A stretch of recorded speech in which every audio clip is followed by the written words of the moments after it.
a defender a Bolívar. El vicepresidente venezolano comparece tras reconocer el propio Ejecutivo que se ha agravado la salud de Chávez a causa de una infección. Nicolás Maduro acusa a los enemigos de la patria de ser los verdaderos culpables de la enfermedad que padece el mandatario, que recordamos tiene cáncer. Ha llegado a comparar la situación con el caso de Yasser Arafat. ¿Qué tal? Muy buenas noches, pendientes de la evolución de Hugo Chávez, sus seguidores rezando por su salud y sus adversarios encadenados como símbolo de protesta contra el régimen. Y en un ámbito más doméstico, nosotros continuamos pendientes de una ciudad, Santiago, cercada por episodios de corrupción. Una crisis que no solo afecta a los políticos. Los trabajadores del ayuntamiento denuncian presiones y hablan de desorganización. Funcionarios imputados, investigaciones abiertas, división interna en el gobierno o cambios en las concejalías. Una larga lista de cargas que van directamente a la espalda de los empleados del concello. Sí, fomos presionados, e foron presionados, e de feito hai compañeiros e compañeiras que están marxinados, que teñen unha especie de moving, que foron arrinconados, que están en dependencias non adecuadas. En la historia del caso NOS se ha colado un pirata informático, un experto que habría trabajado en un pasado para el Centro Nacional de Inteligencia y que habría sido contratado después por Urdangarín, supuestamente con una misión: recuperar los correos electrónicos que ahora forman parte del sumario de la causa. El abogado del Duque de Palma dice que fue fichado solamente para ordenar emails. Decidieron hacerse una casa en su Lanzarote natal y pusieron como aval su vivienda actual situada en Caldas de Reis. Ahora, si no llegan a un acuerdo con el banco, se quedarán sin ninguna de ellas y en la calle. Llevamos muchos años trabajando. Los dos no teníamos nada, empezamos los dos de cero. Este piso lo compramos, lo hemos cambiado nosotros. Un accidente laboral y una enfermedad hicieron que se quedasen sin trabajo, cobrando una pensión que no les llegaba para pagar la letra de la hipoteca. Les restan apenas 2 semanas por delante para negociar con el banco. Ya tienen hechas las maletas. En A Coruña hoy ha comenzado el juicio por el asesinato a manos del novio de su madre de los mellizos de Monte Alto. Tenían 10 años. Esta mañana en la sala el acusado ha contado que aquel día no se pudo controlar. La Fiscalía pide para él, autor confeso del crimen, 50 años de cárcel por haberlos matado violentamente, pero también por los malos tratos que sufrieron en vida. Un maltrato del que habría sido cómplice la madre. Eso es lo que defienden Fiscalía y acusación particular, que piden para ella 11 años de prisión. Yo creo que todavía no ha asimilado lo que ha ocurrido. No tiene más que verla. Lo que se va a debatir en este juicio es la posición de garante de la madre. Es decir, si la madre era conocedora de esos malos tratos y se nos llevó a cabo en un acto de guarda, de protección.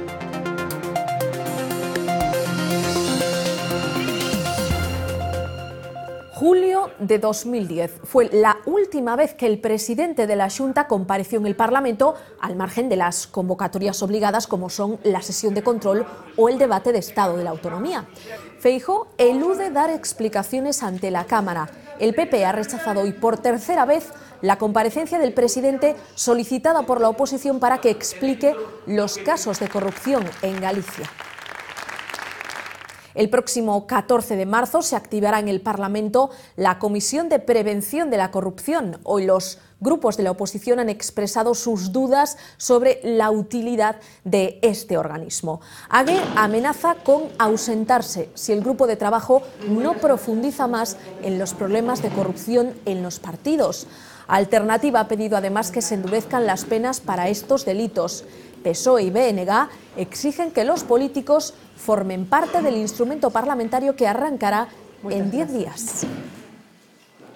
O señor Feijóo caracterízase por pedir explicacións a todo o mundo mentres el foxe de dar explicacións. A atitude que ten a respecto deste Parlamento, desta Cámara de Representantes, é que Esta institución está a expensas da magnanimidade do príncipe e da graciosa concesión de su majestad.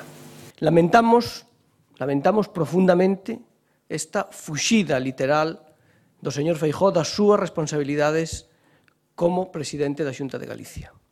O que piden é que o presidente faga de comentarista de noticias sobre presunta corrupción que se supoñen, supostamente, que afectan a un goberno que non é o goberno de Galicia, porque é ben sabido que o goberno de Galicia, evidentemente, non ten nada que ver, por moito que se intente coller moscas polo rabo.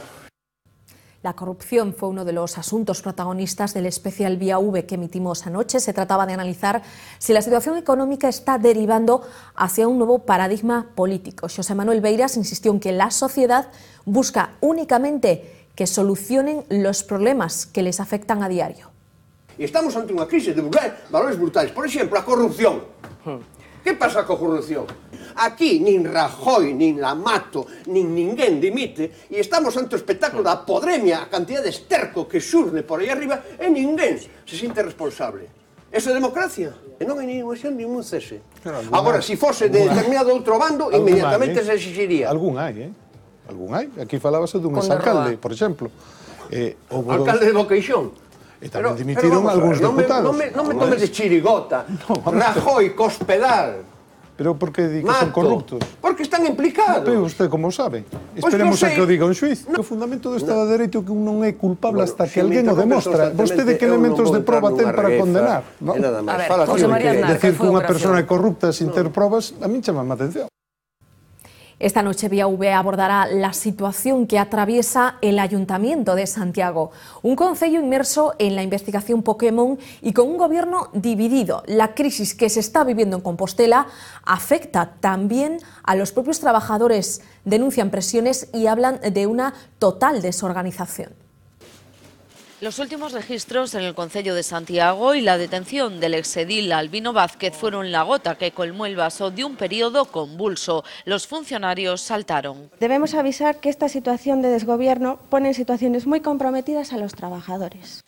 Pedían que alguien pusiera orden, pero 2 semanas después trabajar en el concello sigue siendo difícil. Es porque ahora de a mellor emitir informes técnicos, pois se anda con moitísima máis prudencia polo que poda ocurrir. Cando se están levando a cabo determinadas investigacións sobre determinados procesos, etcétera, pois claro, sempre hai unha certa influencia, non? Por las investigaciones, porque hay funcionarios imputados, por la división interna del gobierno, por la gestión de la crisis y por los cambios en las concejalías. Ten temor porque as órdenes que emanan da xestión pois non son adecuadas ou non emana ningunha orden. La situación afecta de puertas para adentro, pero también fuera del concello. José es uno de los 55 trabajadores de Sermasa, una filial de Vendex. Lleva sin cobrar desde diciembre. En junio finalizó el contrato para la limpieza de los colegios y las conserjerías. Siguen prestando el servicio, pero mientras el concello no pague a la empresa, ellos no cobran. Porque hai xente que se ve implicada, pois que a mellor non tiña con que pagar os alquileres, nin tiña recursos para a súa vida. Son los efectos de un concello convulsionado. Tan solo en la comarca de Santiago, 6 familias están en vilo esperando que el Banco Pastor les conceda la dación en pago. La plataforma Stop Desahucios organizaba hoy una ruta por distintas oficinas.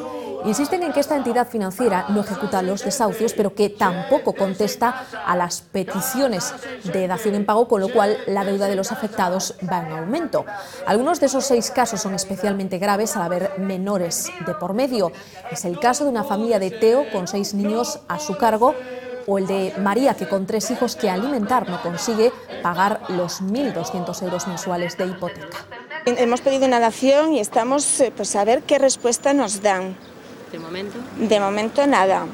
Queremos sobrevivir, tenemos niños pequeños, necesitan comer, necesitan un calorcito, necesitan cariño. Este estrés nos mata a todos. Nuns casos a dación en pago únicamente, noutros casos dación en pago e alugueiro social da propia vivenda, no caso en que hai menores, sempre queremos que podan ficar na súa propia casa, que ademais vai quedar baleira, así es que nestes momentos van quedar baleiras. Y 2 semanas es el tiempo que le queda a una familia de Caldas de Reis antes de que el banco subaste su casa. Un piso que está pagado, pero que fue utilizado como aval para una segunda residencia hipotecada. El paro y una enfermedad truncaron su bonanza económica. Ahora podrían quedarse sin ninguno de los 2 techos. Si no consiguen negociar con el banco, en 2 semanas se quedarán en la calle. La desesperación por perder su casa llevó a esta vecina de Caldas de Reis a escribir al propio presidente de la Xunta para pedir ayuda e incluso a intentar suicidarse en 3 ocasiones. Ella es más débil, más no lo asume, ¿entiendes? Porque a mí esto me da igual, pero a ella... muchos años trabajando. Se marcharán con una deuda a sus espaldas de 300.000 euros y sin creerse que la vida les haya dado tantos golpes seguidos. Loli, aquejada por una hernia discal, se quedó sin trabajo en 2008. Solo un año después, su marido, Manuel, sufrió un accidente laboral que le dejó graves secuelas y 400 euros de pensión como único ingreso familiar. Por una desgracia que se cruzó en mi camino en la vida. Estoy así por una desgracia.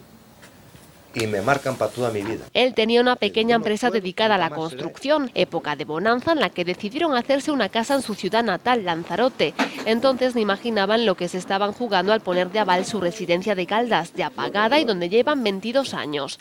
Ahora se quedarán sin las 2, algo que no entienden. Han valorado mi casa de Lanzarote, como puedes ver ahí, en 200 y pico mil euros, casi 300. Entonces mi pregunta es, si yo le debo a CaixaBank 300.000 euros, la casa del Lanzarote le cubre. La mala racha también les dejó sin coche después de un accidente y hace poco sin cocina. Las migrañas tumbaron a Manuel en cama mientras cocinaba y el susto fue mayúsculo. Los muebles quemados se lo recuerdan cada día, no tienen dinero para cambiarlos. Hablamos ahora del asunto de las preferentes. Los afectados de Pontevedra han trasladado hoy sus quejas al centro de la ciudad de Lérez.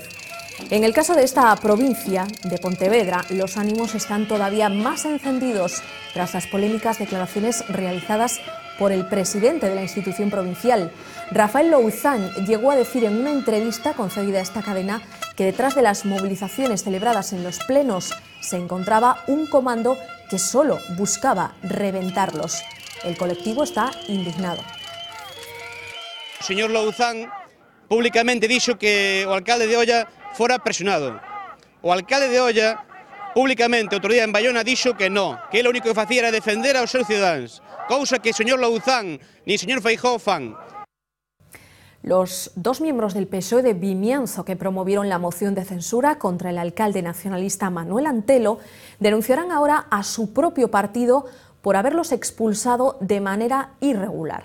Hoy se presentaron de nuevo en el ayuntamiento para presentar una documentación traída directamente desde Ferraz en la que se demostraba que seguían dentro del PSOE y que por lo tanto podían presentar esa moción de censura, pero de forma paralela al Concello llegaba otro documento que acreditaba que desde ayer ya no eran miembros del Partido Socialista.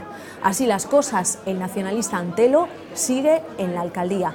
Así se lo comunicaba a los vecinos que esta tarde acudían al ayuntamiento. Fixeron as cousas mal, non fixeron como di o procedemento e ao mesmo tempo incurriron en causa de transfugismo, co cual o informe do secretario foi claro e contundente. Non é unha moción de censura porque non reúne os requisitos, polo tanto fracasa. Foi un intento de moción. É moi triste que chegue a Madrid e que me digan que non, ustedes, neste caso ustedes, militantes del Partido Socialista al 100%. Chego a Santiago e non saben nada. Non sei, aquí non temos nada, Chaman ao lado, chaman ao outro, aquilo era unha risa. Entón, bueno, por lo menos que me expliquen un pouco, porque eu levo no partido 20 e pico de anos.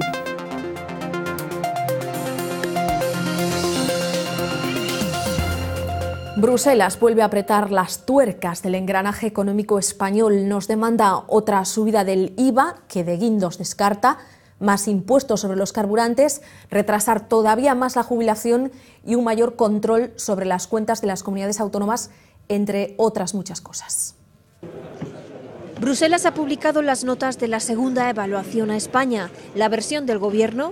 La consideración es que hay que continuar con el esfuerzo aquilatado a la realidad de lo que es la reducción del déficit público, más las reformas económicas. Pero la Comisión concreta mucho más. 1. Hay margen para subir más el IVA y 2. Hay que acelerar la reforma de las pensiones.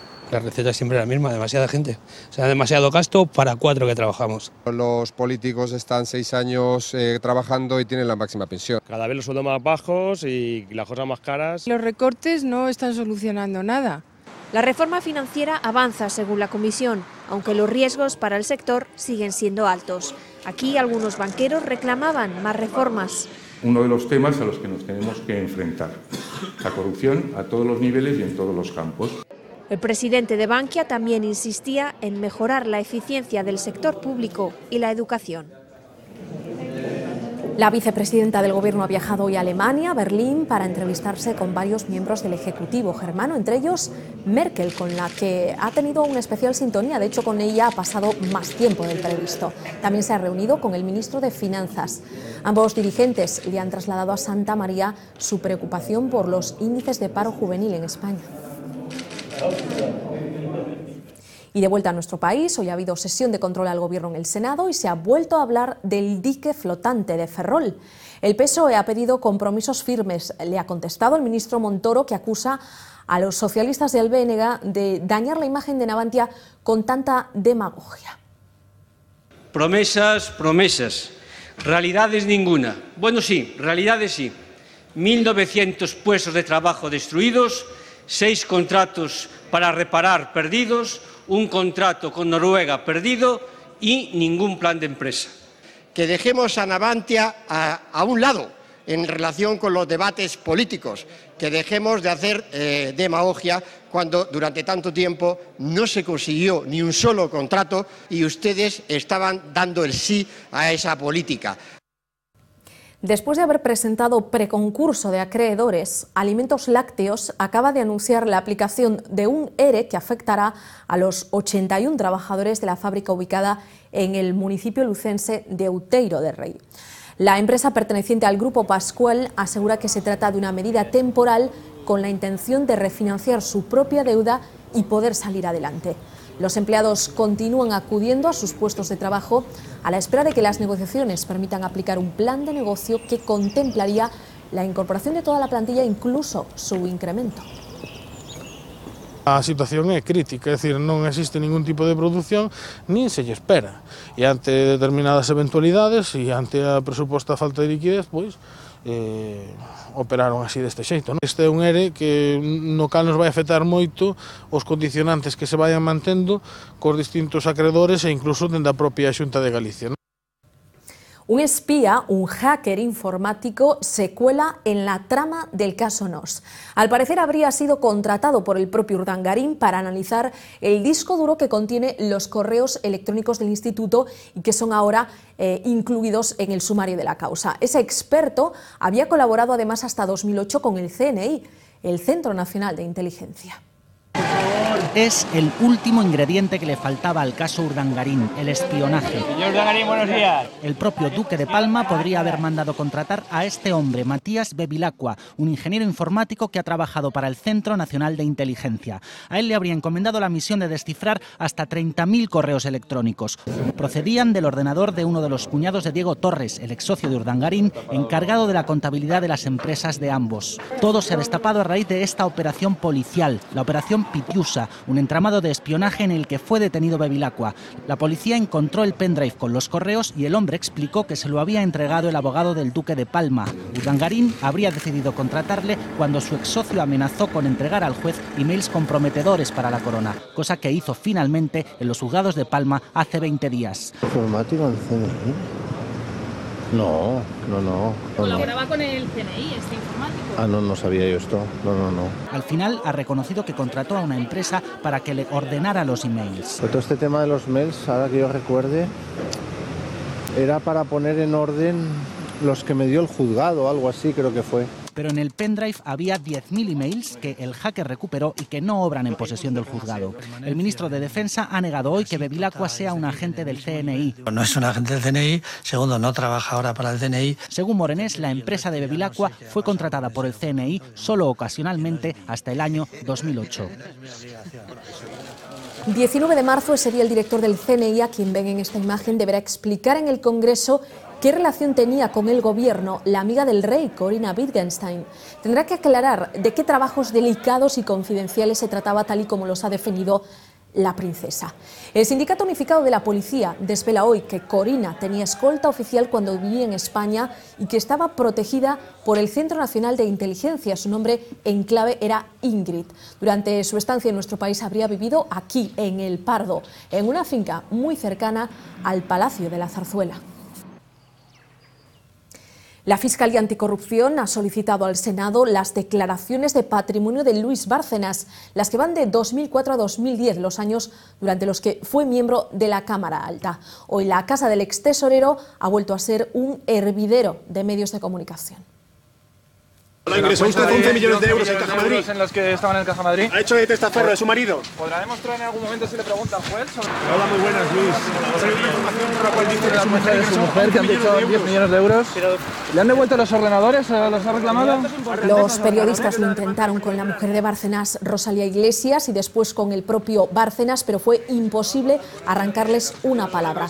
En el punto de mira están los sospechosos ingresos de la esposa del ex tesorero del PP, 11 millones de euros en un año sin tener un puesto de trabajo. ¿Puede declarar sobre esa cuenta que ha salido?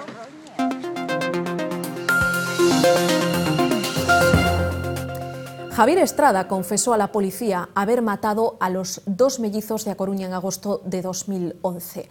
Hoy ha comenzado el juicio y se ha ratificado en su declaración. Insiste en que aquel día no se pudo controlar. La Fiscalía pide para él 50 años de cárcel. En el banquillo se sienta además la madre de los niños. Para ella solicitan 11 años de cárcel. Es la madre de los pequeños Adrián y Alejandro a su llegada a la audiencia. No va a hacer declaración. Se sienta en el banquillo acusada de maltrato continuado. La Fiscalía reclama para ella 11 años de prisión porque cree además que pudo haber evitado el asesinato de sus hijos. Estamos hablando de referencias de personas que dicen haber visto, pero nadie más puede acreditar ese maltrato. Junto a ella, el autor confeso de la muerte de los pequeños, este hombre, su pareja sentimental. En agosto de 2011, en ausencia de la madre y tras una discusión, ¡qué dolor, Angelito! Golpeó a los mellizos de 10 años con la barra de un armario hasta causarles la muerte. No se ha arrepentido, por lo tanto es una persona que tiene que ser condenado. Hoy en el juicio ha negado que los maltratara, pero sí se ha reafirmado en la autoría de los hechos. Se enfrenta a una pena de 50 años de cárcel. Un jubilado lucense iniciaba ayer una huelga de hambre en el hospital de Lugo para protestar por los 4 meses que lleva esperando para ser operado de la rodilla. Sus quejas han dado fruto. La dirección del centro le ha adelantado hoy su paso por quirófano. Nos ha contado su sufrida historia. Juan es un lucense de 66 años que ayer decidía cambiar el calor de su hogar por el vestíbulo del hospital de Lugo. Iniciaba huelga de hambre porque no estaba dispuesto a esperar 4 meses para ser operado. Creo que es una injusticia que después de 4 meses, que me digan ahora que tengo que estar otros 4 meses esperando a que me atiendan, después de tener el resultado. Estuve aguantando hasta que no tuvimos el resultado, pero ahora con el resultado en la mano no estoy dispuesto a que me pateleen esta gente.